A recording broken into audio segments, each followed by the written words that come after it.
Lefe Suede Ayaule Lamema. Fiel é Deus, aleluia, amém?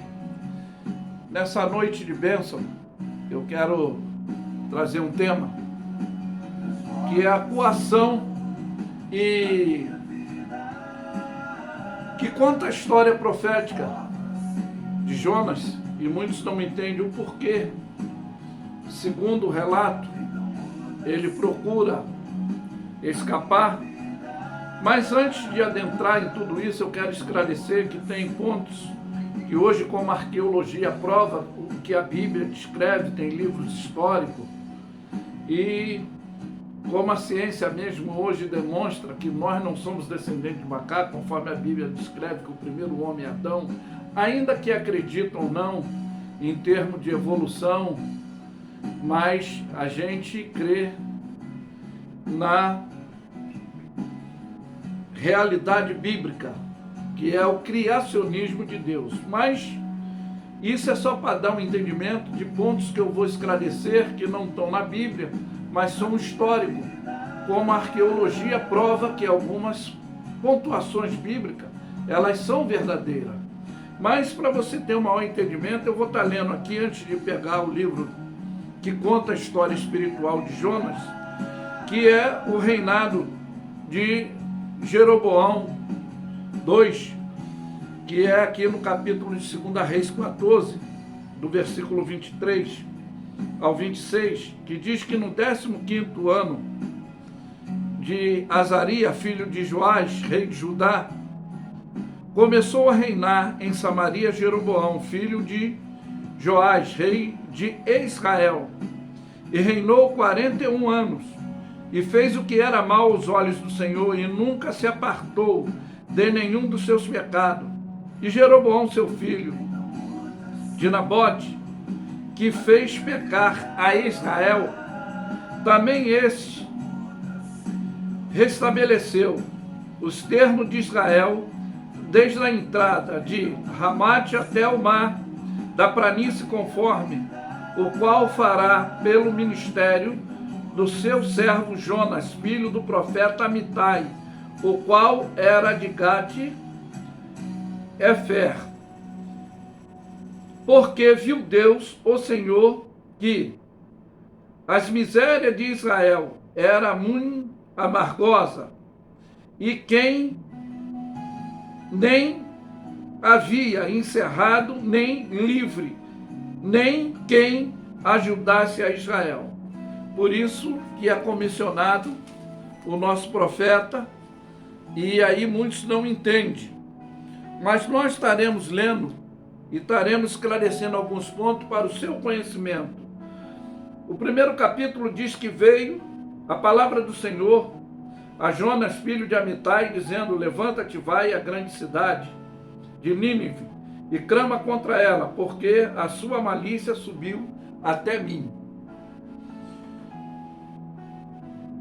Aí Jonas se levantou para fugir de diante da face do Senhor, para Tarse, e descendo a Jope, achou um navio que ia para Tarse e pegou, pois a sua passagem desceu para dentro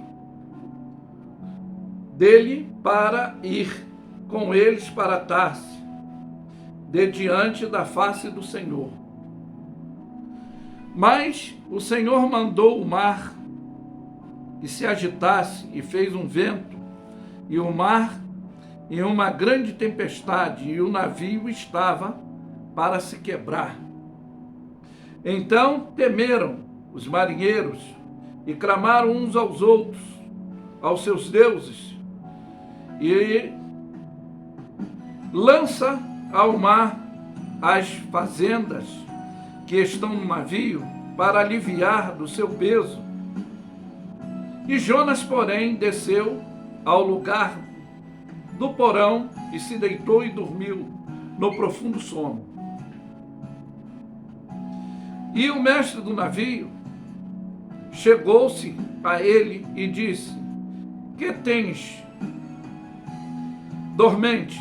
Levanta-te, invoca o teu Deus. Talvez assim Deus se lembre de nós para que não pereçamos. E dizia ele a cada um, ao seu companheiro: vinde e lancemos sorte para que saibamos por que causa sobreveio este mal. E lançaram sorte, e a sorte caiu sobre Jona. Então lhe disseram, nos declara, aí agora, por que razão nos sobreveio esse mal? Que ocupação é a tua, de onde vens, qual é a tua terra e de que povo tu és?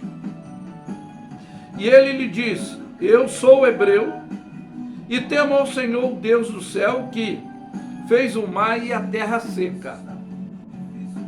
Então os homens se encheram de grande temor e lhes disseram: por que fizeste tudo isso? Pois sabia os homens que fugia de diante do Senhor, porque ele lhe tinha declarado.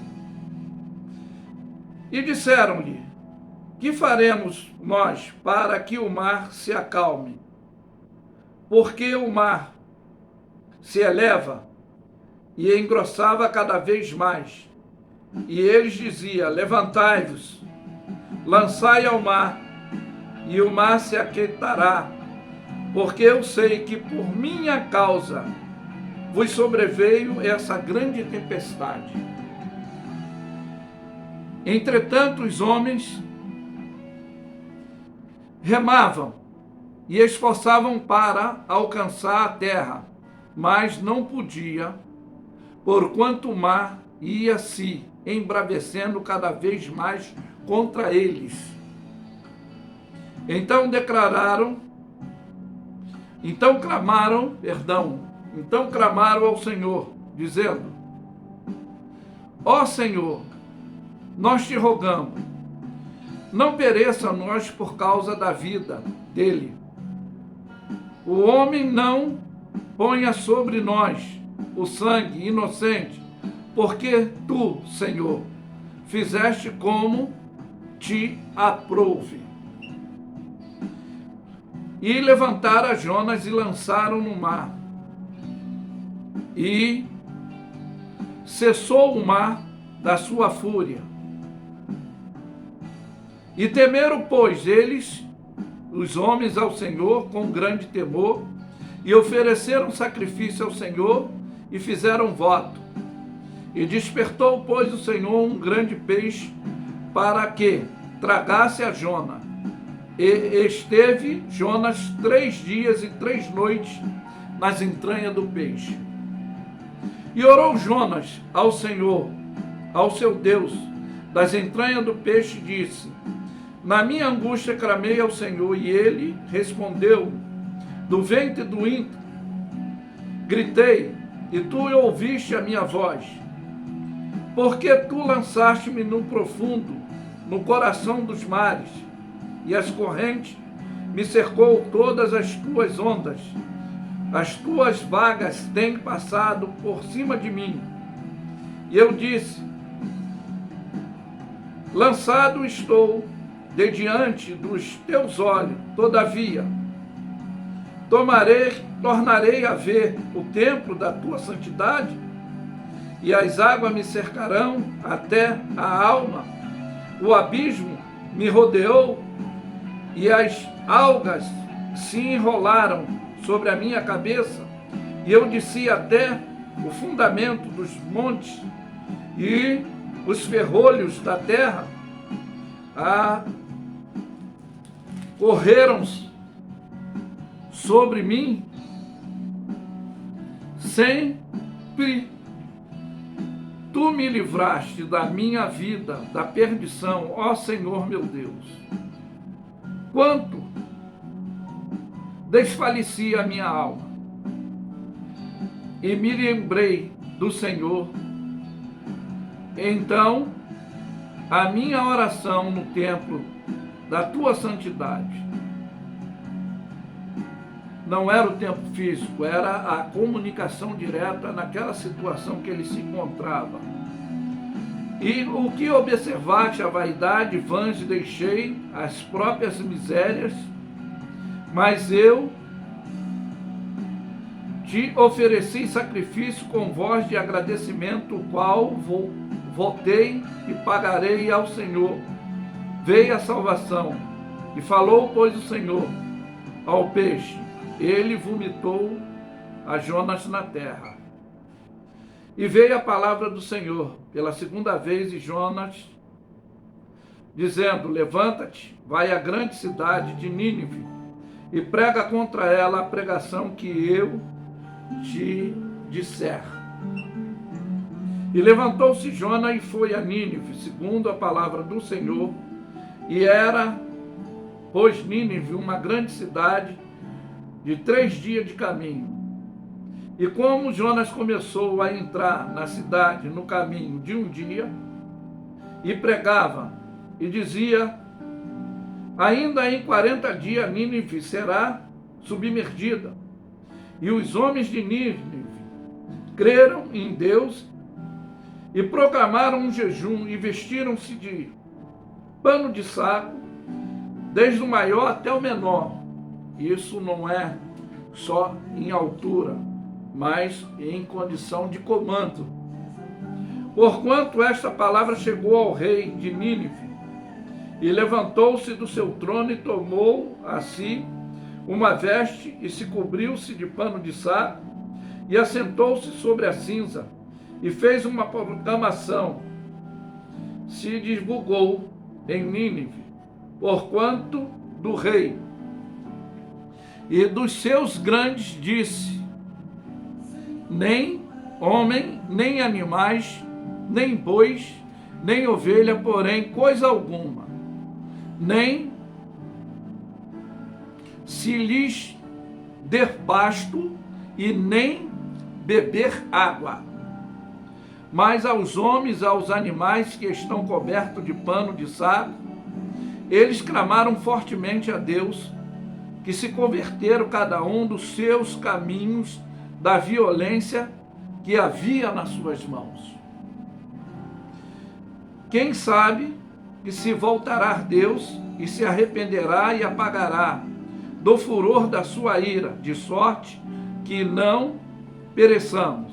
E Deus virou sobre eles desde como se converteram dos seus maus caminhos. Deus se arrependeu do mal que lhes tinha dito que lhes faria, e não fez. Mas desgostou a Jonas extremamente, e disso ficou todo ressentido, e orou ao Senhor, disse, ó Senhor, não foi isso que eu disse, estando ainda na minha terra? Por isso me preveni fugindo para Tarse, pois sabia que tu és piedoso e misericordioso, longânimo, grande benignidade, que te arrependeste do mal, e peço-te, pois, ó Senhor, tira-me a minha vida, porque me é melhor a morte do que a vida. E disse o Senhor, é razoável com o teu ressentimento. Então Jonas saiu da cidade e assentou-se ao oriente da cidade, e ali fez uma cabana e se assentou, e debaixo dela e à sombra, até ver os que aconteceria na cidade. E fez o Senhor Deus nascer uma abobroeira, que fez subir por cima de Jonas, para que fizesse sombra sobre sua cabeça, a fim de aliviar do seu enfado. E Jonas se alegrou extremo por causa da abobroeira. Mas Deus enviou um bicho no dia seguinte, ao subir da alva, o qual feriu a abobroeira, e esta secou. E aconteceu que, apressando-se o sol, Deus mandou um vento calmoso, oriental, e o sol feriu a cabeça de Jonas, e ele desmaiou e desejou com toda a sua alma morrer, dizendo: melhor me é morrer do que viver. Pela segunda vez ele faz essa declaração. Então disse o Senhor Deus a Jonas: acaso é razoável que assim te enfades por causa da bordoeira? E ele disse: é justo que enfadaste ao ponto de desistir, de desejar, de querer a morte? E disse o Senhor: tiveste compaixão da bordoeira, a qual não trabalhaste nem fiaste, e cresceste, que nem em uma noite nasceu, em uma noite pereceu.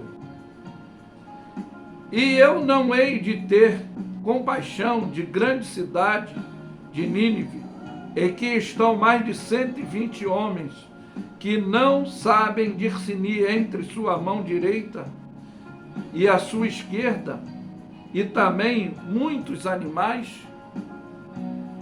Ele é o Criador de todas as coisas. Mas aí é que eu quero esclarecer dentro do tema, que é a coação, que você vai entender, como nós lemos a espiritualidade do acontecimento, do que foi nesse objetivo, o porquê da coação. Ele já sabia que seus desejos, os seus pensamentos, não estariam objetivamente relacionados de Deus, que ele já entendia que a misericórdia do Senhor é que dura para sempre. Pois a coação tem um objetivo, é o que nós vemos, não é só do medo, como nós achamos que é uma defesa de uma preparação, como pode significar uma distância, sim, pois é o que deixa alguém em má situação,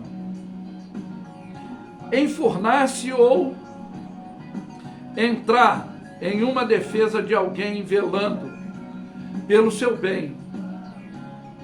E está agora, e você vai entender esse trauma psicológico de Jonas, conforme nós lemos. Amitai foi o seu pai, pai de Jonas, um profeta, como eu li antes de entrar no livro de Jonas, e que aparece na cultura, conforme eu falei, não a narrativa bíblica, mas demonstra que o seu pai também era profeta, que ele era de Gade e localizado no território de Zebulun, e hoje é conhecido como por Galileia, tá?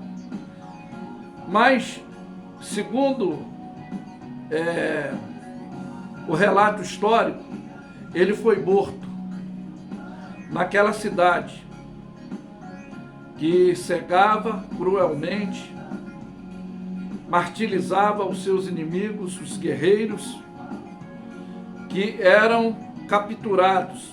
E Nínive estava localizado, essa capital da Síria, perdão, que ficava à esquerda da margem do rio Tigre, na antiga Mesopotâmia. E significa bela, né? Encontrava-se profunda da atual cidade de Moscou, no sul do norte do Iraque, que é um relato histórico não bíblico do seu deus Dagon, e Dagon Takala, que era esse deus peixe que eles adoravam. E alguém viu Jonas sair, mas encontra-se essa história bíblica que Jonas saiu da boca do peixe e correu esses 3 dias pregando, e alguém correu na frente e relatou isso. E é um dos pontos que, na realidade, a cidade, quando se converte, Jonas se indigna, não só por causa da misericórdia de Deus, porque ele também era aquele que estava abalado psicologicamente, porque o seu pai já tinha sido morto naquela mesma cidade, pregando contra as agressividades que eles faziam contra os seres humanos. E ele, quando se indigna por causa da broboeira, ele é repreendido por Deus, dizendo: você se preocupou com coisas fúteis, paliativas, porque eles não sabem discernir entre a mão direita ou esquerda. Ou seja, eles adoravam deuses que não eram deuses, animais, e por isso Deus, na ignomia da ignorância, os libertou. E foi o que fragilizou Jonas, não entendendo. E é aí que eu quero deixar bem claro, para que você aprenda que, na realidade, o que nós pensamos, que nós achamos, não vai coadunar com as coisas que Deus, Ele propriamente especifica e faz, às vezes, das coisas fracas fortes, das sábias a não serem sábias.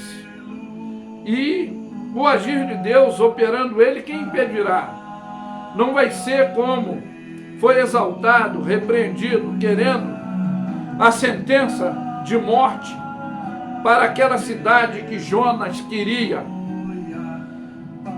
Mas se arrependeu quando sensibilizou pela sua condição de arrependimento. Deus salvou a cidade, que mais tarde foi destruída, mas nem por isso Jonas entendeu, mesmo sabendo que Deus era misericordioso.